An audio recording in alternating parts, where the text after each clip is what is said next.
Students, next topic is Britain turns to India. देखिए, भारत में ब्रिटेन की दिलचस्पी बहुत ज़्यादा बढ़ गई। क्यों बढ़ी? क्योंकि यूरोप में नील की बढ़ती मांग को देखते हुए ईस्ट इंडिया कंपनी भी भारत में नील की खेती करने के लिए रास्ते ढूंढने लगी। उसको लगा कि नील का प्रोडक्शन बहुत अच्छा हो रहा है, तो हम भी इंडिया में इस तरीके से करें कि नील की जो खेती है ये बहुत ज़्यादा हो जाए। इसके लिए बच्चों क्या प्रॉब्लम्स आई इसमें? From the last decades of the 18th century, देखिए 18th सेंचुरी में indigo cultivation in Bengal expanded rapidly. इस टाइम पे बंगाल में नील की खेती जो थी वो बहुत तेज़ी से फैलने लगी। बंगाल में पैदा होने वाला नील दुनिया के बाजारों पर छा गया। In 1788, only about 30% of the indigo imported into Britain was from India. देखिए 1788 में ब्रिटेन द्वारा आयात किए गए नील में भारतीय नील का हिस्सा केवल 30% था। और 1810 में क्या हुआ? The proportion had God up 95%। अब ये जो प्रपोर्शन था ये 95% तक हो चुका था। ये जो था अभी तो 30% था और अभी 95% हो गया।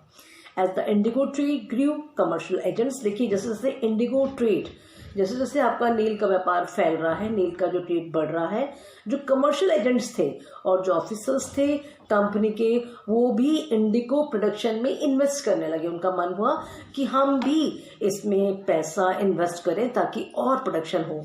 Over the years many company officers left their jobs. इस टाइम पे क्या हुआ कि बहुत सारे जो कंपनी के ऑफिसर्स थे, जो कंपनी के ऑफिसर्स थे, इन्होंने अपनी जॉब्स को ही छोड़ दिया। किस लिए? कि वो इंडिगो बिजनेस में जाना चाहते हैं, नील की खेती में जाना चाहते हैं। Attracted by the prospect of high profits, बहुत ज़्यादा हाई प्रॉफिट्स हो रहे हैं। नंबरस स्कॉटमैन्स, इंग्लिशमैन, स्कॉटलैंड और इंग्लैंड के बहुत सारे लोग भी भारत में आए एंड बिकेम प्लांटर्स। और नील के उन्होंने बागान, मतलब नील के प्लांटर्स बन गए। Those who had no money, जिनके पास पैसा नहीं था, उन्होंने कंपनी से एंड बैंक से क्या किया? लोन ले लिया।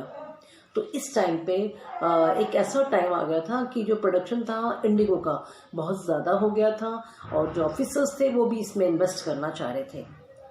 Then topic is how was indigo cultivated. नील की खेती कैसे होती है? हाउ वाज, तो इसकी खेती किस तरह की जाती है? देखिए इसकी दो सिस्टम्स हैं, एक तो निच है और एक है रैती। निच और रैती। With in the system of निच cultivators the planter produce indigo in lands and he directly controlled.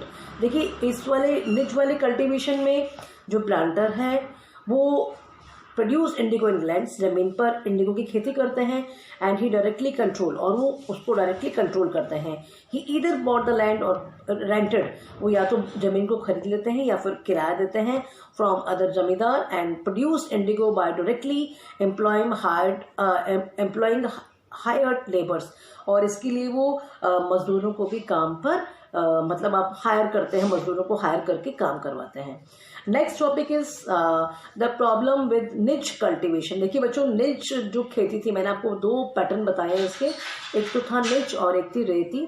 अब जो निच कल्टीवेशन थी उसमें क्या प्रॉब्लम्स आई? The planter found it difficult to expand the area under nij cultivation. And देखिए जो प्लांटर्स थे उनके लिए उस एरिया को निच, मतलब इसको करने के लिए जो एरिया था उसको बढ़ाने की बहुत प्रॉब्लम थी। Indigo could be cultivated only on fertile land. देखिए जो इंडिगो की खेती, जो नील की खेती है, ये सिर्फ फर्टाइल लैंड पर ही होगी। And those were already densely populated, लेकिन जो जहाँ पर बहुत ही डेंसली पॉपुलेशन है, ओनली स्मॉल प्लॉट्स, वहाँ पर बहुत ही कम आपको जमीन मिलेगी। तो प्लांटर्स नीडेड लार्ज एरिया। अब जो प्लांटर्स को बहुत बड़ा एरिया चाहिए था, किसके लिए? Cultivation indigo. When they get such plant from, अब उनको ये जमीन कहाँ से मिले? They are time to lease in the land around the indigo factory. अब वो जो इंडिगो फैक्ट्रीज है उसके आसपास ही जमीन पर खेती करने लगे। Peasant from the area, but this way led to conflict and tension. इससे क्या हुआ कि पीसेंट्स के अंदर एक टकराव हो गया, टेंशन आ गया। अब क्या हुआ, not was labour easy to mobilise. देखिए मजदूरों का इंतजाम करना भी बहुत आसान नहीं था। A large plantation required a vast number of hands to operate. अब जो लार्ज प्लांटेशन है उसमें बहुत सारे जो मजदूर हैं इनकी ज़रूरत है, and labour was needed specially at the time when peasants were usually busy. देखिए इनको बहुत ज़्यादा लेबर भी चाहिए, लेकिन इस टाइम पे क्या है कि किसान भी राइस कल्टीवेशन में बिजी हैं, तो इस टाइम पे मजदूरों की एक अच्छी खासी प्रॉब्लम आ गई। निच cultivation on the large scale was also required plugs and bullocks. इस टाइम पे निच कल्टीवेशन के लिए बहुत बड़ी जो रिक्वायर्ड चीज़ थी वो थी हल और बैल। 1 bigha of indigo cultivation required 2 bullocks. 1 bigha अगर आपने इंडिगो कल्टीवेशन करना है, नील की खेती करनी है, तो आपको 2 हल चाहिए।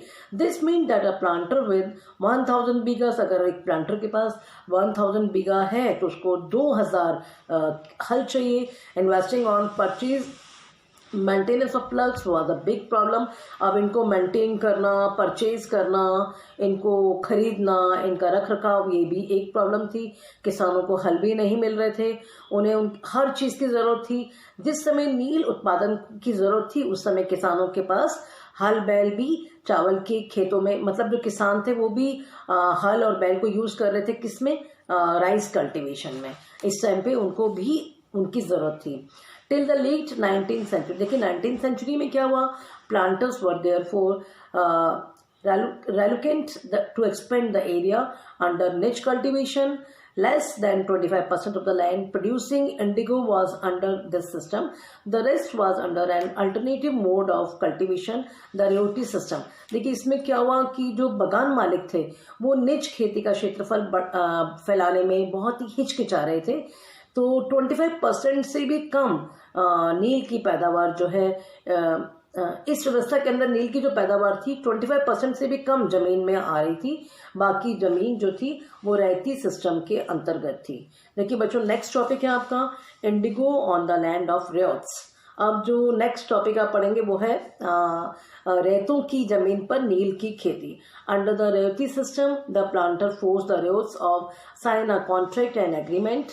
देखिए इसमें जो बगान मालिक है ये एक कॉन्ट्रैक्ट या फिर एक अनुबंध करते हैं।